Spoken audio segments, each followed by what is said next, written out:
오늘 오전 하나님의 말씀은 시편 23편입니다. 여러분 시편 23편 모두 잘 아시고 너무도 귀한 말씀이고 좋아하시는 말씀이죠. 시편 23편 1절부터 6절입니다. 저는 여러분 이 시간 입술로 저는 봉독할 때 여러분은 마음으로 또 가슴으로 여러분은 영으로 생각이 아닌 영으로 여러분 받아들여서 같이 따라서 마음속으로 여러분 읽으시면 오늘 말씀에 여러분 도움이 될 것입니다. 제가 봉독해 올리겠습니다. 주는 나의 목자시니 내가 부족한 것이 없으리로다. 그가 나를 푸른 초장에 눕게 하시며 잔잔한 물가로 나를 인도하시는도다. 그가 내 혼을 소생시키시고 그의 이름을 위하여 의의 길들로 나를 인도하시는도다. 정녕 내가 죽음의 그림자의 골짜기를 지날지라도 악을 두려워하지 않으리니 이는 주께서 나와 함께 계시며 주의 막대기와 주의 지팡이가 나를 위로하심이라. 주께서 내 원수들의 면전에서 나 앞에 식탁을 마련하시나이다. 주께서 내 머리에 기름으로 부으시니 내 잔이 넘치나이다. 진실로 선하심과 자비하심이 내 생애의 모든 날 동안 나를 따르리니 내가 주의 전에 영원히 거하리로다. 아멘. 여러분 가슴으로 읽으셨죠? 오늘 오전 설교는 풍성한 삶이라는 제목으로 설교하고자 합니다. 풍성한 삶이란 어떤 것입니까? 지난주 6월 2일에 경상북도 성주에서 직업이 없는 자신의 처지를 비관해서 20대, 30대의 남녀 4명이 연탄불을 피워놓은 채 동반 자살했다는 뉴스를 보았습니다. 이들의 유서에는 취직이 안 돼 자신들이 놀고 또 어머니에게 죄송해서 그리고 저는 죽는 게 죄스럽지 않다고 그동안 고마웠다고 유서를 남기고 그들은 모두 목숨을 끊었습니다. 참으로 딱한 사람들입니다. 자신의 생명을 자신의 마음대로 하는 사람은요, 참으로 거듭나지 못한 인간의 그 사악함인 것입니다. 우리 사회에서는 언제부턴가 자살에 관한 뉴스를요 자주 듣지만 이제는 너무 자주 들어서 무덤덤해집니다. 통계청에 따르면 우리나라 자살 사망률이 인구 10만 명당 자살 사망자가 2006년에는 23명에 불과한 것이 2009년에는 15,000명을 넘어서 지금 2010년에는 하루에 34명, 5명꼴로 자살로 죽는다는 것입니다. 신문기사에 뉴스에 나오지 않는 자살 사건들이 얼마나 만주하십니까? 경제협력개발기구 OECD 회원국 중에 자살률 1위라는 그 5명을 이 한국 사회가 지금 쓰고 있는 것입니다. 자살은 참으로 심각한 사회 문제로 대두되고 있습니다.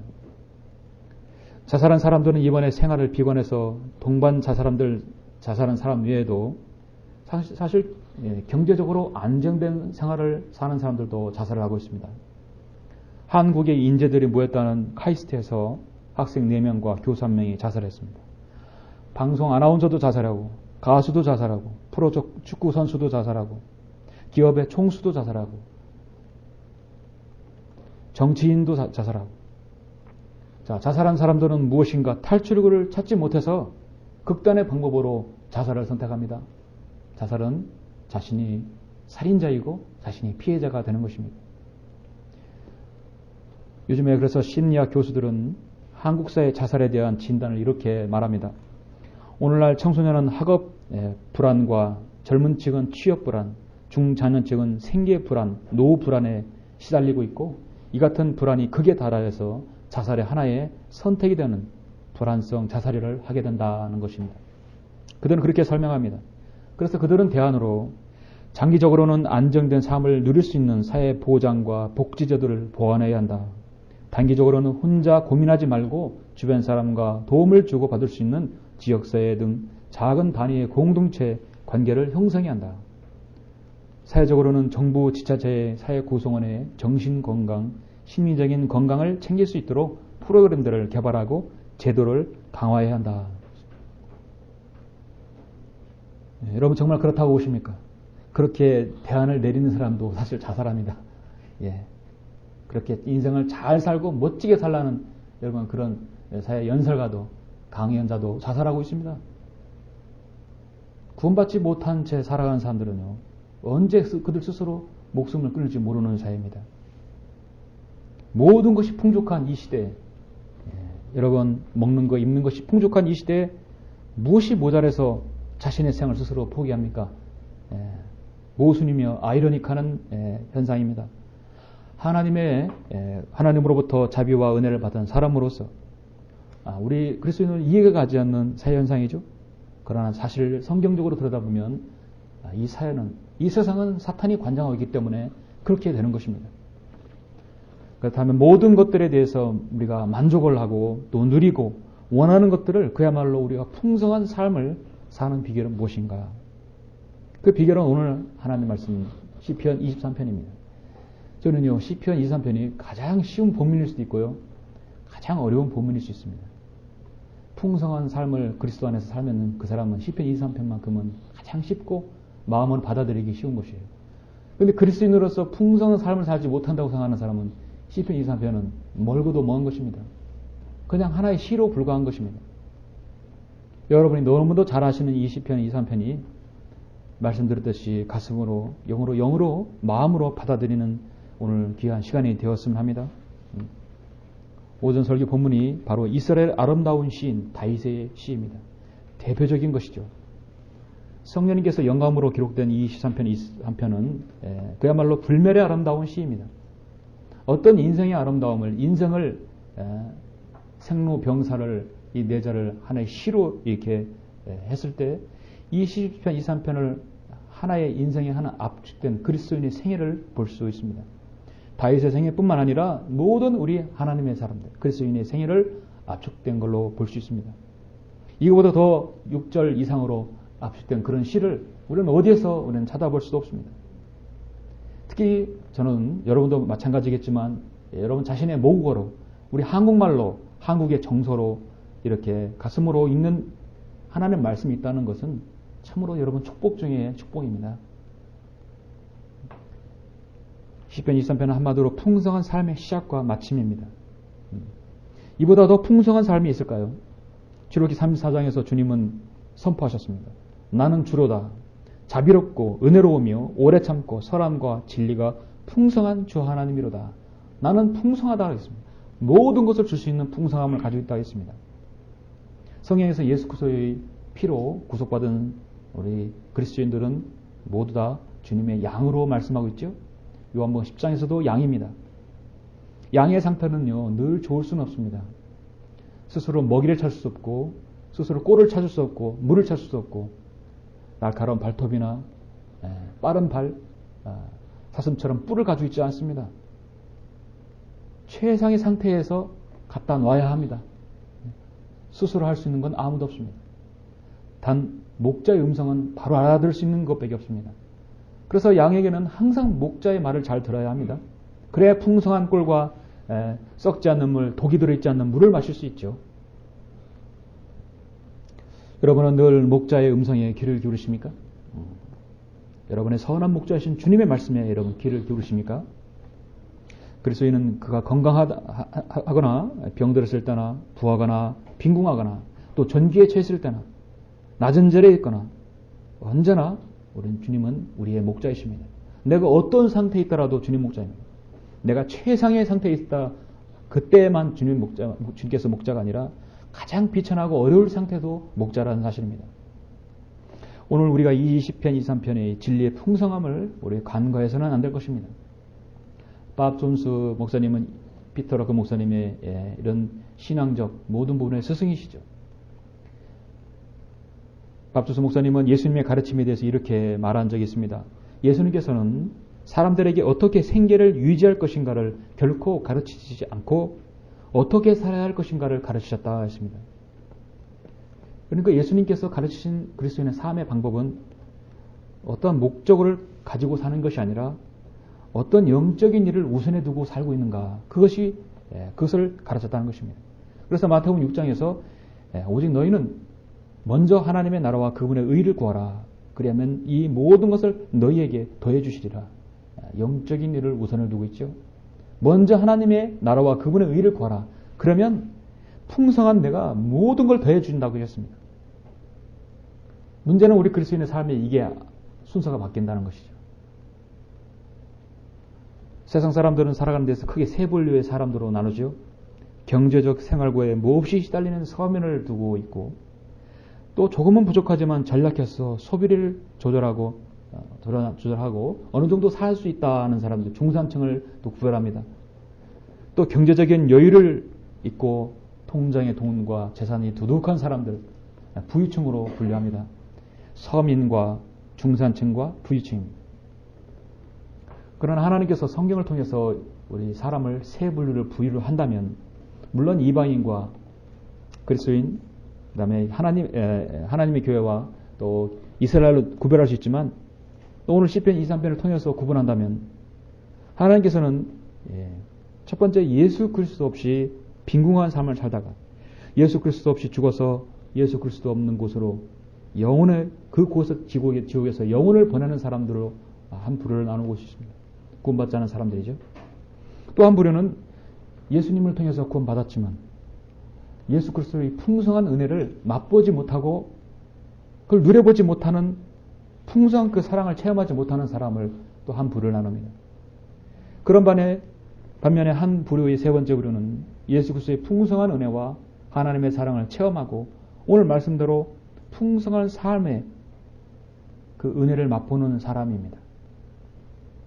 여러분은 이 세 부류 중에 어떤 부류의 삶을 살고 있습니까? 하나님께서는 모든 필요를 채워줄 수 있다고 성경 여러 곳에서 말씀하십니다. 빌립보 4장 19절에서도 여러분 대표적으로 아시죠? 그러나 나의 하나님께서 그리스도 예수를 통하여 영광 가운데서 그의 풍요함을 따라 너의 모든 필요를 채워주실 것이라.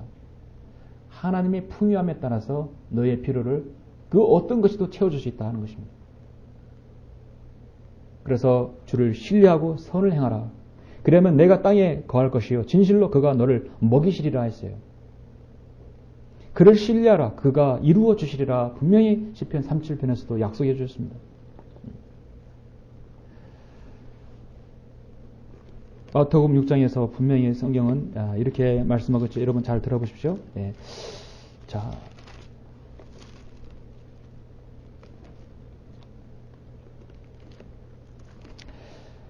오 너희 믿음이 작은 자들아 했습니다.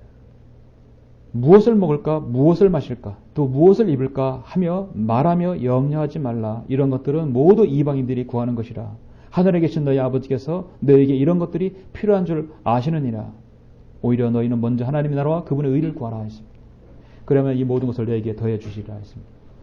자, 우리는 무엇을 먹을까, 무엇을 입을까, 무엇을 마실까? 우리는 걱정할 때도 있죠. 근데 사실 그런 걱정은요, 아무리 급해도 바늘 허리에 껴야 되지, 아니 바늘 구멍에 껴야 되는데 실을 허리에 묶어서 실 수는 없습니다. 걱정은 그때뿐입니다. 걱정은 아무것도 해결할 수 없습니다. 흔들리자는요, 제자리에서 흔들흔들 거리지만 앞으로 진전되지 못해요. 그냥 흔들거릴 뿐이에요. 우리가 그리스도 안에서 세상에 있는 것들을 걱정하고 한다면 그 흔들 의자와 같습니다. 아무리 움직여도 전진이 안 되는 것이 흔들린 자입니다. 어떻게 살 것인가를 바르게 알고 영적인 우선순위를 안다면 하나님께서는 우리의 필요를 다 아시고 무엇이 우선순위인지, 무엇이 필요한지를 분명히 채워주심을 우리는 그를 체험해야 할 것입니다. 그리스도인의 삶은 그래서 저는 체험적 신앙이라고 보는 겁니다. 설교 중에 저는 어려운 설교 본문이 시편 23편이라고 봐집니다. 저는 1년에 딱 한 번 시편 23편을 설교를 합니다. 주로 제가 보니까 제 기록들을 보면 봄에 4월 달이나 5월, 6월 달에 많이 하는 걸로 제가 기록되어 있는데요.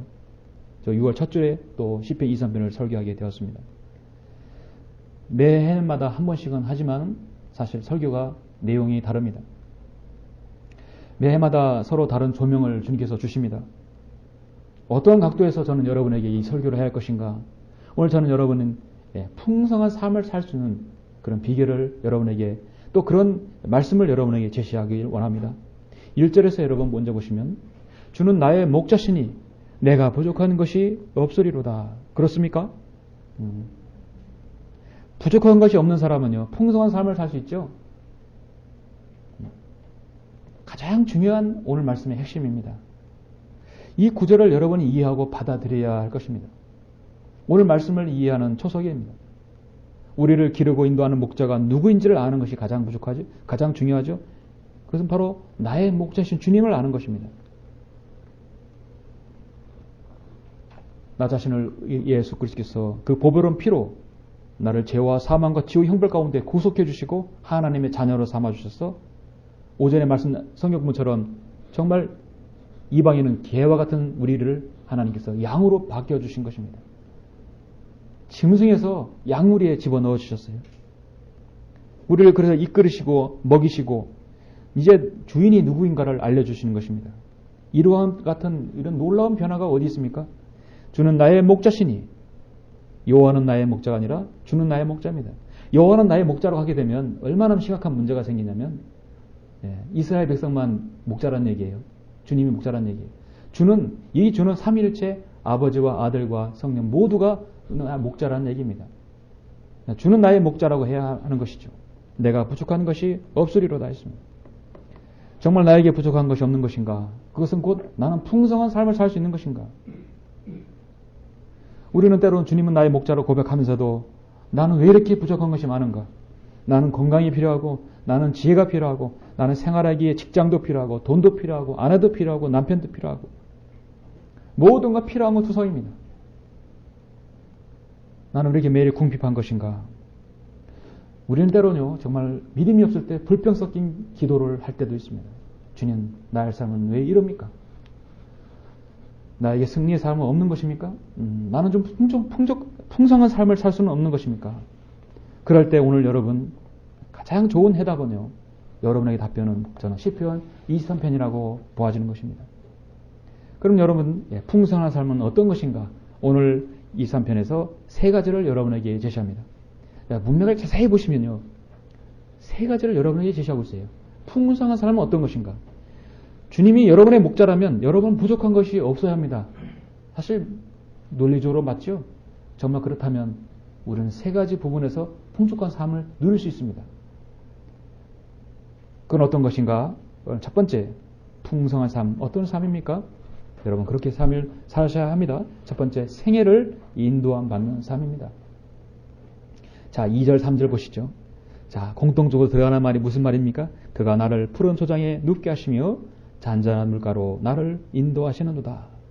그가 내 혼을 소생시키시고 그의 이름을 위하여 의의 길들로 나를 인도하시는도다. 여러분 공통적으로 들어가는 말은 무슨 말입니까? 여러분 인도하시죠. 한 사람의 생애를 인도한다는 건 뭐냐? 한마디로 말씀드려서 그 사람이 먼저 예수 그리스도를 통하여 거듭나고 바른 영광미로 기록되고 섭리로 보존된 하나님의 말씀으로 양육받고 성경적인 지역교회에서 주님의 사역에 동참하고 주님의 재림에 소망을 두고 성도가 화평의 교제를 가운데 주님을 섬기는 것입니다. 맞습니까? 맞습니다. 최상의 인도함 받는 삶입니다. 여러분들이 어떻게 우연히 이 자리에 오셨습니까? 한 분도 그렇지 않습니다. 저도 우연히 이렇게 목사가 된 게 아닌 것입니다. 저도 저 자신의 일을 열심히 하다가 주님 말씀을 알게 되었고, 여러분도 주님을 찾다가 열심히 찾다 하나님께서 이 성경을 알게 해 주셨습니다. 주님의 인도하심이 없으면요, 이 자리에 참여할 수 없습니다. 놀라운 여러분의 생애 축복이고 인도인 것입니다.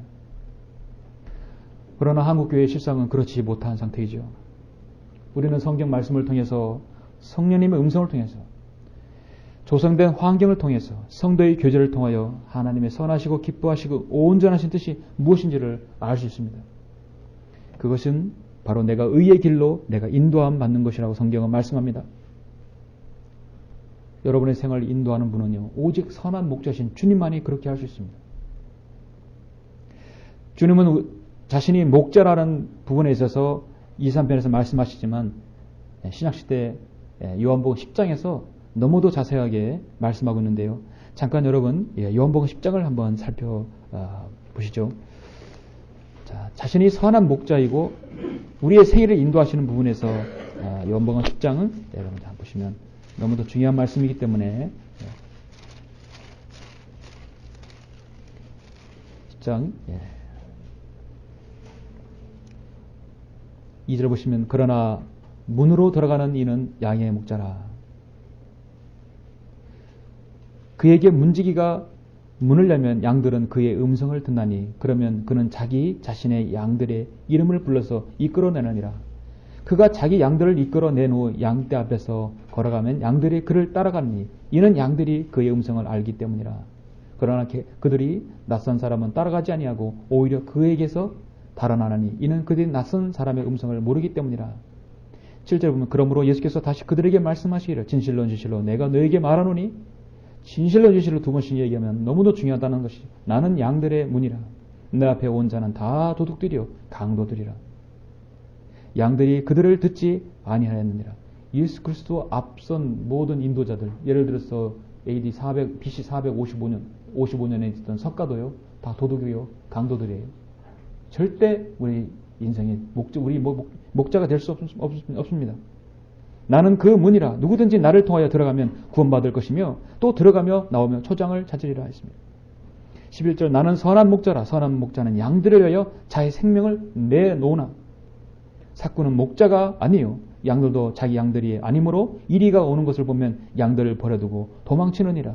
그리하여 이리가 양들을 채가고 흩어지게 하느니라. 삭군이 도망치는 것은 그가 삭군이기 때문이며 따라서 양에 대해서는 관심이 없느니라. 오늘 제도공교에서요 자신의 성도라고 하고 교인이라고 하는 사람들이 구원 받았는지 안 받았는지 그걸 체크를 하지 못하면 목자가 아닙니다. 왜냐하면 삭군이기 때문에 양에 대해서는 관심이 없어요. 오로지 교회 성장에만 관심이 있는 것이죠. 나는 선한 목자라. 내가 내 양들을 알고 내 양들도 나를 아나니 이는 아버지께서 나를 아시고 나도 아버지를 아는 것과 같으니 나는 양들을 위하여 나의 생명을 내어놓느니라. 또 나에게 이 양우리에게 들지 아니한 다른 양들이 있어 내가 그들도 데려와야 하리니 그들도 나의 음성을 듣게 되리라. 그리하여 한 양떼에 한 목자만 있으리라 했습니다. 정말 그렇습니다. 우리의 진정한 목자는 우리 주님이십니다. 저는 제 개인의 생애 가운데서 이렇게도 주님의 인도하실 만한 것에 대해서 저는 무한한 감사를 드립니다. 저도 제 개인적으로 구원받았고 저 바른 성경을 알았고 또 소망이 무엇인지를 알았고 바른 성경적 지역교회에서 주님을 섬기고 있었을 때 저에게 있어서는 최상의 제 생애를 인도함 받은 것입니다. 그런데 주님께서는 부족한 저를 한 지역교회로 목자로 세우신 것은 제가 정말로 제가 스스로 겸손해서 말하는 겸손하다 해서 겸손한 한 말로 여러분에게 하는 것이 아니라 저 생각에도 이해되지 않는 것이에요. 부족한 저를 참으로 참 능력도 여러 가지 자질 면에서도 부족한 저를 지역교회 목자로 세우신 것도 저 생각에서 불가사의한 일이라 생각합니다. 그런 저에게 이 귀한 여러분같이 귀한 혼들을 여러분의 생애를 책임지고 이 땅에서 하나님의 바른 말씀으로 이끌어야 한다는 것을 저는 생각하면 무한한 책임감을 느끼는 것입니다. 저는 이럴 때마다 럭카 목사님이 한 그 기도문을 저는 늘 새겨봅니다. 목사님은 그렇게 기도했다고 합니다. 주님, 이것이 어떻게 보면 저의 기도이기도 합니다. 주님은 내가 어리석고 무능하다는 것을 아십니다. 영적으로 말해서 내 머릿속에는 아무것도 없다는 것을 주님은 아십니다. 내가 가진 어떤 지혜나 재능이나 건강, 지식, 이해력도 주님께서 내게 주신 것일 뿐 주님은 이 모든 것을 단 5초 이내에 나에게서 빼앗아 가실 수 있습니다. 이제 말씀하십시오. 주여 내가 듣겠습니다. 나로 깨닫게 하십시오. 만약 주님이 나를 책망하신다면 그것은 나에게 옳습니다. 다만 내가 바라건대 주님 말씀에서 무언가를 내게 주십시오. 어떤 것이라도 내게 보여주십시오. 주님께서 내게 주시는 것은 무엇인지 내가 취할 것이며 주님의 은혜로 말미암아 그것을 믿으며 또 그것을 시행하겠습니다. 주 예수 그리스도 이름으로 기도합니다. 아멘. 성령들을 믿는 모든 목자가 다 그렇게 기도할 것입니다.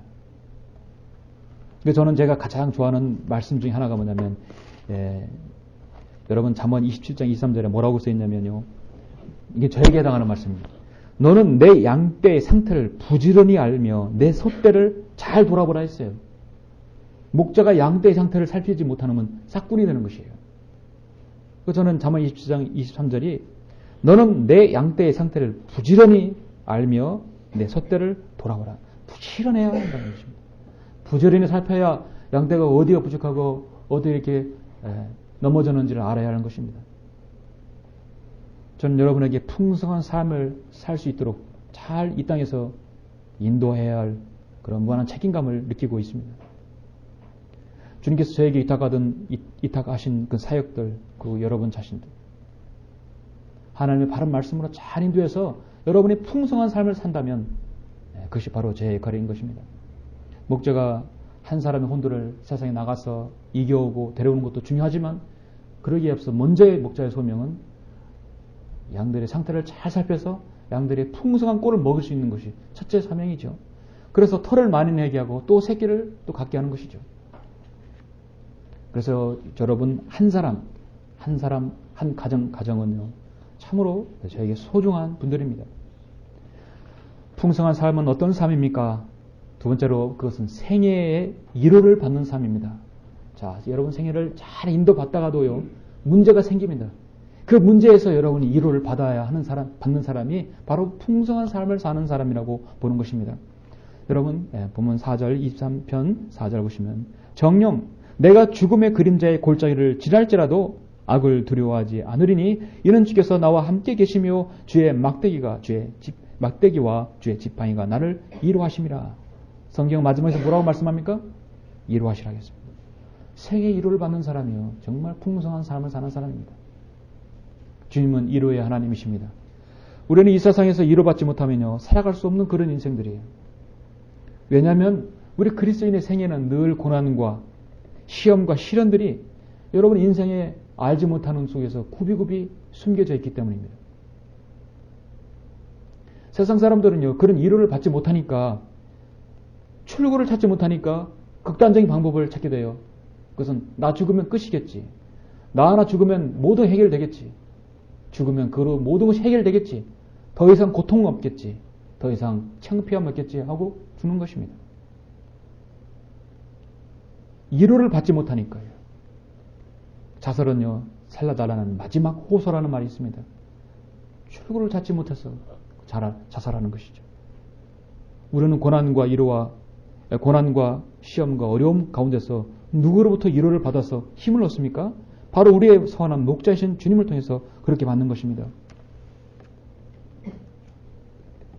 이사야 51장 12절에서 분명히 주님 말씀하셨습니다. 그러므로 나 곧 내가 너희들을 위로하느니라. 내가 누구기에 죽을 사람을 두려워하며 풀같이 될 사람의 아들을 두려워하느냐. 하늘들을 펴고 땅의 기초들을 놓으신 주 곧 너를 만든 이를 잊어버리고 마치 압제자가 멸하라고 준비해 둔 것처럼 압제자의 분노 때문에 날마다 계속해서 두려워하느냐. 압제자의 분노가 어디 있느냐. 포로되어 끌려간 자가 속히 놓이리니 그는 구덩이에서 죽이지 아니할 것이요 그의 양식이 부족하지 아니하리라. 그러나 나는 주 너희 하나님이니 파도가 노하는 바다를 가르느니라. 만군의 주가 그의 이름이라 했습니다. 하나님께서는 자신의 자녀에게 나는 너희를 위로하느니라 해서 분명히 말씀하고 있습니다. 그리스도인에게 있어서요, 고난은 참 심오한 주제이고 또 하나님의 섭리가 있고 깊이가 있습니다. 그것이 여러분이 자신의 죄로 인한 것이 아니라고 한다면 우리 그리스도인의 고난은 때로는 음미해 봐야 할 것입니다. 다시는 자신의 고난과 그 핍박과 어려움들을 충분히 겪어본 사람입니다. 적어도 10년 이상을 도망자의 신분에서 광야에서 지낸 사람입니다. 다윗은 하나님이 그 주의 막대기와 주의 지팡이 그 위력을 분명히 체험했던 사람입니다. 자신이 죄를 졌을 때 하나님의 막대기가 얼마나 무서웠는지를 체험했던 사람입니다. 어려움에 낭떠러지 그 위험에 서서 그 지팡이가 얼마나 귀한지를 다윗은 체험했던 사람입니다. 우리 모든 그리스도인들은 죽음의 그림자의 골짜기가 늘 드리워져 있습니다. 인생의 행로가 탄탄대로라면 오늘 시편 2, 3편이 무엇이 필요하겠습니까? 욥기 5장 6절에서 역경은 티끌에서 나오는 것이 아니요 고생도 땅에서 생겨난 것이 아니지만 불티가 이로 날아오는 것 같이 사람은 고생하려고 태어나니라. 우리의 인생은 참으로 고생길이고 고난의 길입니다. 거기에서 우리가 위로를 받지 못하면 풍성한 삶을 살 수가 없죠. 세상에는 우리 그리스도인들이 이해하지 못한 일들이 많이 일어납니다. 그리스도인이기 때문에 고난을 당하는 것은 베드로 전서에서도 분명히 하나님께 그걸 인하여 감사하고 영광을 돌리라 했습니다. 사도 바울은 고린도후서 4장에서 이는 우리가 받는 가벼운 환난이 우리를 위하여 훨씬 뛰어난 영원한 영광의 비중을 이루어 가기 때문이라고 말씀하고 있습니다. 여러분이 주님 안에서 여러분의 생애 가치 가장 아름다웠을 때라고 생각할 때가 언제입니까? 여러분인 가운데 생애 가운데 가장 고난, 가장 최악에 어려웠을 때가 언제라고 생각하십니까? 지금까지 사시면서 40년, 50년, 60년 사시면서 언제 가장 힘들었습니까? 정말 그때 여러분 이것이 고난이라고 생각했습니까? 그러면 그때 여러분 주님의 위로를 받고 계셨습니까? 그 고난 가운데 위로가 넘쳐서 정말 오늘 말씀처럼 정녕 내가 죽음의 그림자의 골짜기를 지날지라도 악을 두려워하지 않으리니 이는 주께서 나와 함께 계시며 주의 막대기와 주의 지팡이가 나를 위로하심이라 했습니다. 하나님께서요 고난 가운데 여러분을 위로하실 수밖에 없는 것은 하나님께서 자신의 이름을 위하여 또 필요한 것입니다. 성경을 여러분이 구약성경 읽다 보면요 하나님께서 가장 염두에 두시는 것은 자신의 이름을 더럽히지 않기 원하는 것이에요. 심지어 아합이라는 악한 왕도 자신의 이름이 더럽혀지지 않기 위해서 그 악한 왕을 들어서 전쟁에서 승리케도 하셨어요. 모세가 가나안 땅 목전에서 가지 못했던 것은 하나님의 이름을 백성들 앞에서 무시한 것 죄였습니다. 하나님께서는요 자신의 이름을 통해서 구원받은 그 사람을 자신의 이름이 더럽혀지지 않기 위해서 그 이름을 위해서라도 고난 중에 그 사람을 반드시 위로해 주십니다. 그가 내 혼을 소생시키시고 그의 이름을 위하여 의의 길들로 나를 인도하셨습니다. 자신의 이름을 그렇게 귀하게 주님께서 보십니다. 우리 생애는 주님의 이름을 늘 드높여야 할 것입니다. 신약의 그리스도인은 여전히 시편 23편이 우리에게 적용되고 있습니다. 우리의 상황과 중요시켜 때 진정한 위로의 말씀이라고 저는 보는 것입니다. 나의 형제들아 주의 이름으로 말한 선자들을 고난과 인내의 본으로 삼아라겠습니다. 너희 가운데 고난받는 자가 있느냐? 그는 기도할 것이요 즐거워하는 자가 있느냐? 그는 시로 노래할지니라. 무슨 시로 노래할까요, 여러분? 오늘 시편 23편은 노래하는 것입니다. 하나님의 자녀인 그리스도인에게는요 전능하신 하나님께서 도우실 수 없는 상황만큼 절망적인 상황은 없습니다. 모든 상황은 주님께서 관장하십니다. 하나님께서는 자신의 자녀를 자신의 목적에 쓰시기 위해서 어떤 환경 가운데서 그들이 설사 죽음의 그림자의 골짜기를 지날지라도 주님은 반드시 이루해 주시는 분이십니다. 영원하신 하나님이 너의 피난처라고 신명기 33장에서 말씀하고 있습니다. 그 영원하신 팔이 아래에 있도다 말씀합니다. 여러분 가장 어려웠을 때 주님의 위로를 받고 있습니까? 예, 그렇다면 주는 나의 목자시니 내가 부족한 것이 없으리라단 그 여러분 고백이 여러분 바로 나올 것입니다. 시편 42편에서 이 다윗은 내 혼아 어찌하여 내가 낙담하느냐, 어찌하여 내가 내 안에서 불안해하느냐, 너는 하나님을 바라라, 그의 얼굴에 도우심으로 내가 여전히 그를 찬양하리라. 오 내 혼아 어찌하여 내가 낙담하느냐. 하나님께로부터 풍성한 삶을 살 수 있는 사람은 바로 자신의 생애에 어떠한 고난 가운데서도 위로를 받을 수 있는 사람입니다. 풍성한 삶은 어떤 사람입니까?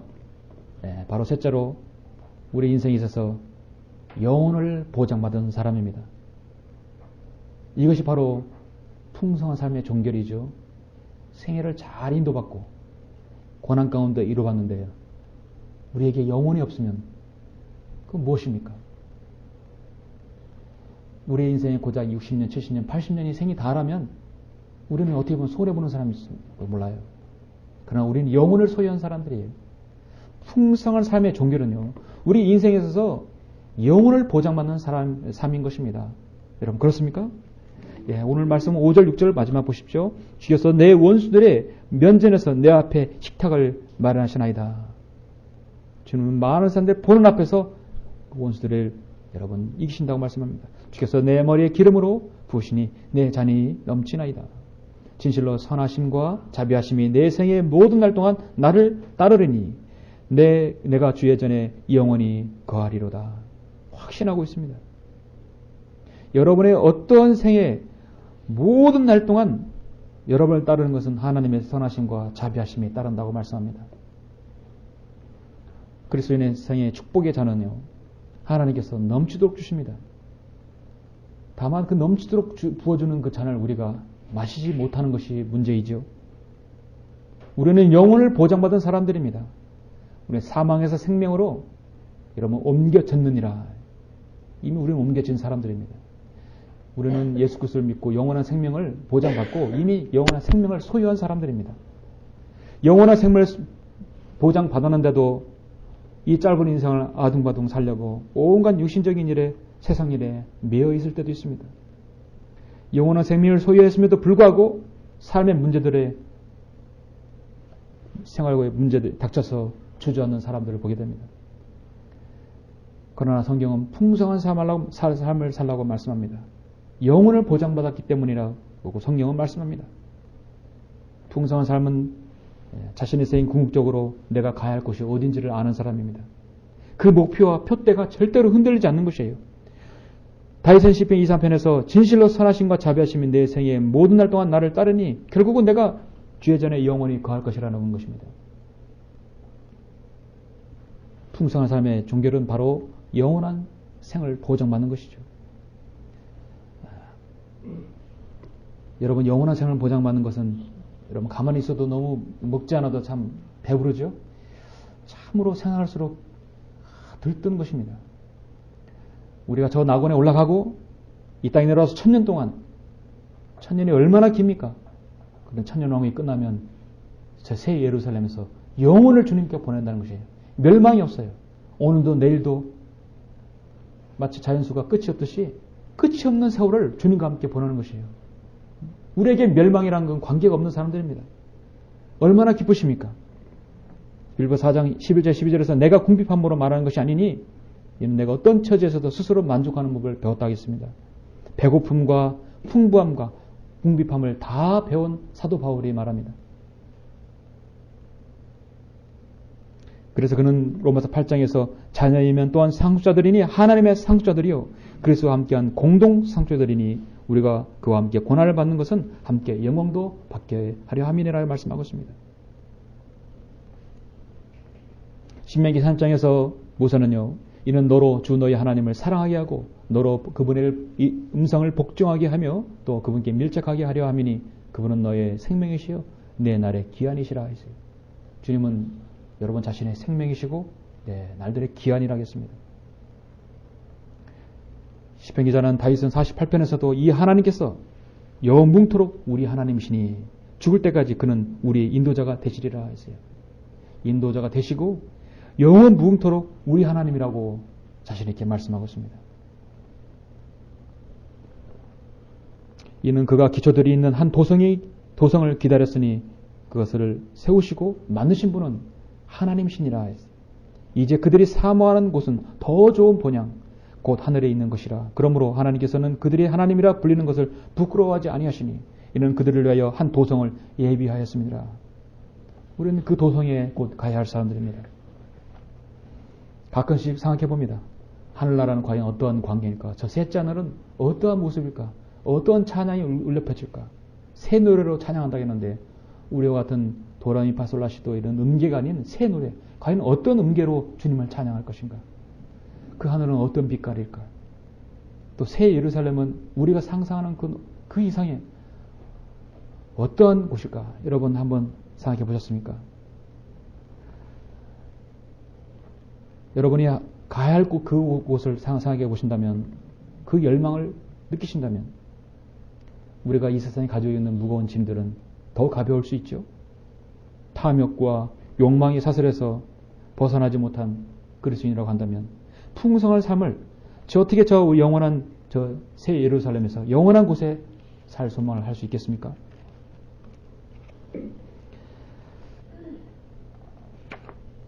사랑하는 성도 여러분, 오늘 5절에서 마지막 부분은 내 잔이 넘친다 하겠습니다. 주께서 내 머리에 기름으로 부으셨다 하겠습니다. 기름은 성령님을 상징하죠. 이 땅에 우리 몸 안에 더러운 몸 안에 거처를 삼으셔서 성전으로 우리가 변모된 사람들입니다. 성령된 우리는 이제 주님 성령님의 기름 부으심으로 충만하심으로 우리는 잔이 넘치게 주님께서 보호하시고 인도해 주십니다. 말씀 들었듯이 그 잔을 우리가 마시지 못하는 것이 문제입니다. 우리가 그 넘치는 잔을 마실 때 내가 부족한 것이 없으리로다. 풍성한 삶을 살 수 있다고 자부하시고 또 그렇게 믿는 것입니다. 사람은요 누구나 풍요로운 삶을 살기를 원하는 것이죠. 그러한 소망 본래의 상태를 그리워하는 바로 본질적 회귀현상이라고 할 수 있습니다. 하나님께서 그렇게 창조하셨어요. 아담과 이브를 창조하셨고 생육하고 번성해서 땅을 다시 채우라고 말씀하셨고 풍성한 삶을 살도록 해주셨는데 아담과 이브는 그걸 거절했었습니다. 예수님께서 이 땅에 오신 목적은 양으로 생명을 얻게 하고 더 풍성히 얻게 하기 위해서라고 분명히 말씀하셨습니다. 그리고 오늘 본문에서 시편 23편을 통해서 풍성한 삶은 바로 내 생애를 인도하시고 나의 모든 어떤 고난과 어려운 가운데서 위로를 내가 받고 결국 내가 영원히 영원한 생명을 나에게 줬다는 것입니다. 주의 전에 영원히 내가 거할 것을 확신하는 것입니다. 풍성한 삶의 공통점은 그래서 내 잔이 넘치다는 것입니다. 내 잔이 넘쳐나이다. 러커 목사님은 자신의 주어진 그 축복의 잔이 이미 넘쳤다고 그래서 더 풀컵이라는 자서전도 썼습니다. 이제 곧 번역이 되어 출간할 것이라고 합니다. 한글 긴전의 성경을 번역하신 이성호 목사님도 늘 나의 잔은 이미 넘치고 넘쳤다고 늘 고백하고 있던 걸 제가 들은 적이 있습니다. 이미 죽어서도 진즉 죽었어야 하는데 주님은 내게 축복의 잔을 이미 다 부어 넘치도록 줬다고 하는 것입니다. 모든 그리스도인의 생애가 여러분 내 잔이 넘치나이다라는 생애 그 고백이 여러분 있어야 하지 않겠습니까? 여러분 설교자만 이 땅에 하나님께서 쓰신 설교자만 내 잔이 넘치느라 고백해야 됩니까? 영적인 지도자만이 고백이 아닌 것입니다. 모든 성령들 믿는 신실한 그리스도인의 생애의 잔들이 넘쳐야 할 것입니다. 왜냐하면 주님은요 마태복음 11장에서 분명히 수고하고 무거운 짐진 자들아 다 내게로 오라. 그러면 내가 너에게 쉼을 주리라. 나는 마음이 온유하고 겸손하니 내 멍에를 메고 나에게서 배우라 했습니다. 그리하면 너희가 너희 혼에 쉼을 얻으리라 했습니다. 이제 말씀 맺겠습니다. 오늘 제가 말씀드린 풍성한 삶은요 결코 모든 것이 풍부하고 넘쳐나는 모든 것이 풍족한 그런 삶을 말하는 것이 절대 아닙니다. 내가 지금 가진 것이 없고 내가 지금 지불할 돈이 없어도 내가 기도하면 하나님께 응답받을 수 있는 특권을 가진 것이 바로 풍성한 삶인 것입니다. 주님은 고린도후서 4장 14절 15절에서 사도 바울을 통해서 주 예수를 살리신 그분께서 예수를 통하여 우리도 살리시며 또 우리를 너희와 함께 나타내시라는 것을 아노니 모든 것이 너희를 위하면 많은 사람의 감사를 통해 풍성한 은혜가 하나님의 영광에 넘치게 하려는 것이라. 그래서 풍성한 은혜를 넘치게 하기 위함이라고 말씀하고 있는 것입니다. 미국의 한 큰 중견회사 사장이 자신의 그 업무로 인한 스트레스로 인해서 정신과를 찾아가 진료를 받고 있었습니다. 근데 정신과 치료가 진전이 없어요. 이 전문의는 이 사장에게 휴스턴에 있는 감리교 목사인 찰스 알렌 목사에게 찾아가서 다시 진단을 받으라 하겠습니다. 정신과 치료를 안 되면요, 그거는 어디로 들어가야 됩니까? 정신과 치료는 혼적인 치료입니다. 그 혼적인 치료가 안 되면 영적으로 들어가야 되겠죠? 예. 그게 바로 성경적인 방법입니다. 자신이 전문의 의사인데 불구하고 이게 도저히 치료가 안 되는 거죠. 진단을 제대로 내렸죠. 자신이 할 수 없으니까 휴스턴의 감리교회 찰스 알렌 목사에게 찾아가서 의뢰를 한 것입니다. 찰스 알렌 목사에게 찾아간 사장의 이야기를 다 들었습니다. 그래서 이 알렌 목사님은 이 사장에게 자그마한 종이에다가 처방을 내렸습니다. 자, 그 처방은 무엇인가? 이제 오늘부터 시편 23편을 하루에 5번씩 여러분 당신은 이제 읽으십시오. 일어나자마자 아침에 한번 읽고 아침 먹고 한번 읽고 점심 먹고 읽고 저녁 먹고 읽고 자기 전에 한번 읽으라는 것이에요. 예. 너무나 잘한다고 해서 후다닥 읽지 말고 천천히 한자 한자 나와 무슨 상관이 있는가를 음미해가면서 읽으라는 것이에요. 그래서 사장은 알렌 목사님이 시키는 대로 기도하는 마음으로 시편 23편에 딱 아침에 일어나서 한 번 읽고 아침 먹고 한 번 읽고 점심 먹고 읽고 저녁 먹고 읽고 잠자리 들기 전에 한 번 딱 이렇게 읽고 정독했다고 합니다. 일주일을 계속하는 동안에 자신에게 큰 변화가 왔습니다. 마음에 첫째 평안이 생겼습니다. 잠을 편안히 잘 수 있고 잠을 편안히 자니까 피곤이 덜해지고 의욕이 생기고 밥맛이 좋아지고 최종 결정을 내려야 할 때 하나님을 의뢰하게 되고 회사는 더 잘 운영하게 되었다고 합니다. 이것이 어떤 비단 이 중견기업의 사장만이 일이겠습니까? 진정으로 모자람이 없는 풍족한 삶을 줄 수 있는 분이 누군가를 아는 것이죠. 예. 평안에 없는 사람, 불안에 떠는 사람, 누리지 못하는 사람, 자살의 충동을 느끼는 사람. 그 사람의 유일한 해독제요. 유일한 치료제는 바로 저는 시편 23편이라고 보는 것입니다. 그래서 저는요, 그리스도인이 자살한다는 말이 이 말이 성립이 안 된다고 보는 것입니다.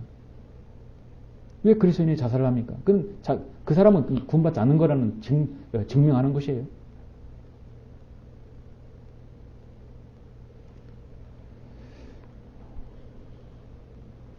본문에 나오는 다윗 역시 어렵고 힘든 환경 가운데서 20편을 23편을 이렇게 기록했습니다. 편안하고 따뜻하고 좋은 왕궁에서 10편 23편을 기록한 것이 아니라 그 광야에서 모든 것을 다 경험한 그가 23편을 기록했습니다. 어려운 형편과 처지에 사로잡히지 않고 내 잔이 넘치나이다는 고백을 하였습니다. 세상을 바라보는 눈은 작았고 하나님을 바라보는 눈이 컸기 때문입니다. 그 시각으로 그는 거인 골리앗과 싸워서 이기지 않았습니까? 다윗에게는 언제나 하나님을 의지하고 바라보는 믿음이 있었기 때문입니다. 자신은 풍성한 생애를 보냈다고 고백하고 있습니다. 저는 여러분 모두가 이 시간 이후에 여러분 모든 생애가 여러분 풍성한 생애를 받아서 생애를 여러분 보내서 오늘 여기 다윗의 고백대로 내 잔이 넘쳐나이다 라는 그 고백으로 여러분의 주님 오시는 날까지 여러분 이렇게 주님께 영광 돌리시길 간절히 바랍니다. 네, 기도하시겠습니다.